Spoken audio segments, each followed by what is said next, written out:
kids are just sitting there. Oh. Sometimes on Snapchat or Instagram, because they can do their homework if they choose to. But if they say I don't have any, then they just sit there. I see. Because we don't have an advisory curriculum. So you can't use that plan for interventions because kids have to be an advisory for all those other special events. But the special events happen once in a blue moon. I see. So to somebody who is a productive person, and we could have plugged in those holes, but it's a district expectation. Right on. So sometimes you think the one size fits all. We will all do it this way, or we will all do it that way. Sometimes makes things worse. Okay. Now we have 40 minutes of time wasted for some kids. I gotcha. Or the way we can or cannot do interventions, or the way we can or cannot use certain personnel. I gotcha. Wow. Okay. What are some other responses to that statement of education in color is at its worst or doesn't work? When we frustrate our teachers. Okay, that's interesting. I'm looking at your eyes. No, I love the statement. What do you mean by that? So, again, because we are so big, sometimes we have a lot of great things happening at the same time. Okay. But they come from different avenues. Okay. Hypothetically, so maybe there's a new initiative from the counseling department, and it's amazing. And then there's this new initiative, something new from a curriculum and instruction department. And then there's a new great initiative from the professional development department. And a great new initiatives from whatever departments you have, assessment department. They're awesome. And they all plan these great new things. They might have not maybe looked at each other's great initiatives together, and then they ask the principal, hey, have your teachers do all these great things? So the teacher comes to work, and every time we meet, or sometimes it's the state, sometimes it's not the district department, the state, or the government will ask us to do all these great and amazing things. Or sometimes not amazing, but we still have to do them. Sure. But then at the end of the line, it all funnels, trickles down to the teacher. Yeah. And they go, okay, do you want me to teach English? Or do you want me to play with all of these other great things? Because I can do one thing really, really well. I can learn one thing really, really well. Or I can do a little bit of everything and not be good at anything. Well, as administrators, we have to say we have to try it all. I mean, because we don't have a choice. We were asked by all of these departments to do all of these great and amazing things. But at the end of the day, they're the ones who have to make it happen. They're the ones who touch the kids. So you're saying correct me if I'm sort of synthesizing your statement incorrectly, but by having all of these initiatives sort of disparately coming from all these different perspectives, some state, some, and they're all good, but it creates a teacher who, as a professional, who's a mile wide and an inch deep in her abilities. I'll quit. If you ask me to do one more thing, I'm going to go look for a new job. I'm sorry, say those statements again? If you ask me to do one more thing, I'll quit. Do you hear that? Yes. Really? Yes. What was the second one? And they're great teachers. Yeah. If you ask me to do one more thing, I'll resign. But I mean, it's the same thing, you know. But you're saying great teachers are... And and I hear it from great teachers. I had 2 teachers come to me this year, and they were not the teachers who I'd be like, ooh, let me ask you one more thing so you can go real quick, you know. Because those teachers probably don't do them anyways, so they don't get frustrated by it. Sure. They just sit there and do their thing just enough not to get in trouble. But it's those amazing ones, because when you ask them to do something, they want to do an A+ job. They're going to figure out a way to do it. And when you ask them to do 10 things, they're going to try to figure out a way to do all 10 of them for an A+. And then they have, then there's consequences. Yeah. Mental health, physical health, or just patience. They're like, I must not be good at this. I'm out of here.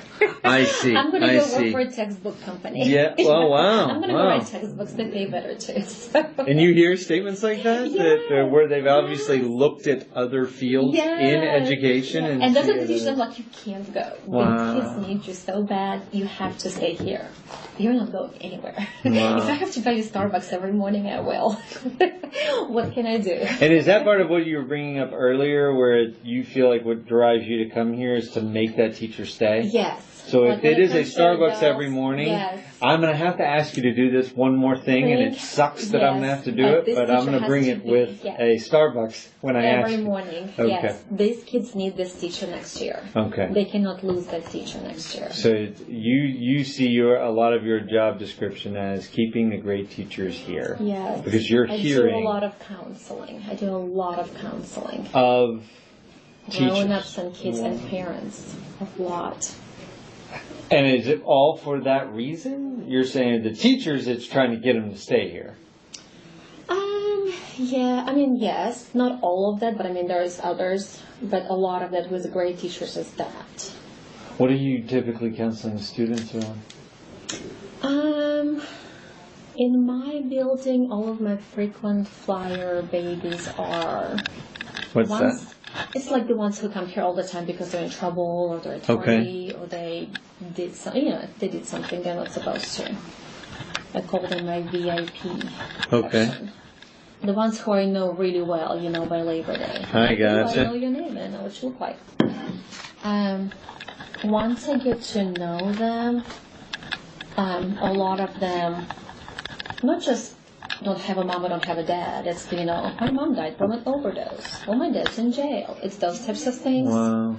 So again, it's hard for me to say, do your homework, make sure you're up to dress code. And I mean, we talk about those things, but I realize it's much more than just wearing an appropriate top versus tank top.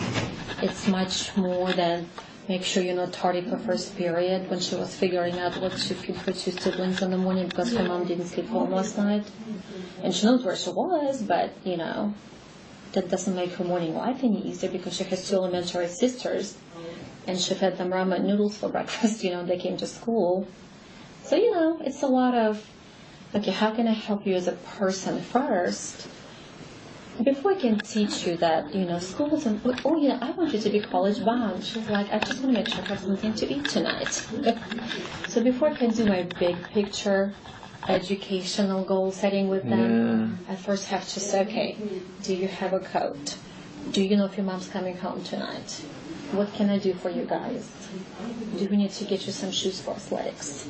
Those types of things. And you're saying you have your frequent flyers. Mm-hmm. What did you call them? VIPs, very important people. Okay. They're my VIP section. Gotcha. And then what about with parents? What are you typically counseling them on? Parents for my school, and it was very different at my other school. This is just for this building. It's like they know that this particular building is perceived as the worst middle school in the district, or at least, but like they will say, I know it's a ghetto school and I tried to get a transfer for my kid to another school. And my goal is basically to tell everyone that it's not. And I think it's up to us to tell that story. It's kind of a big initiative right now in Keller. We need to tell our story about all the great things we do. Yeah. Because honestly, when we call parents, it's usually bad news. We rarely pick up the phone to call and celebrate something because we don't have time for that. So whether it's media, social media, websites, newsletters, I try to get my teachers to push out as much positive stuff, including in picture and video form, because just the newsletter itself is not enough. Like if you just say, we just had a great week, I'm like, what does that mean? Like I want them to see it. Where are they hearing or seeing that's true? What are they hearing or seeing, or where did they hear that it's a ghetto school? How are they getting that? And you're saying that that's not the case. Where's the misconception happening in your mind? It is one of the lower, we have the probably biggest Title I population for middle school. So, in a way it's true. But I don't want them to think of that first when it comes to Fossil Middle School. And I understand you're saying that because of our population, it's true that we have a population that we do. That's accurate, that is our population. But does it make it a school where I need to get them out and get them to a different campus? Yes, a lot of them will say, well, we applied for a transfer, but we didn't get it. And what is creating the need in their mind from what you could tell talking to them? And I'm sorry, it's a second you're answer.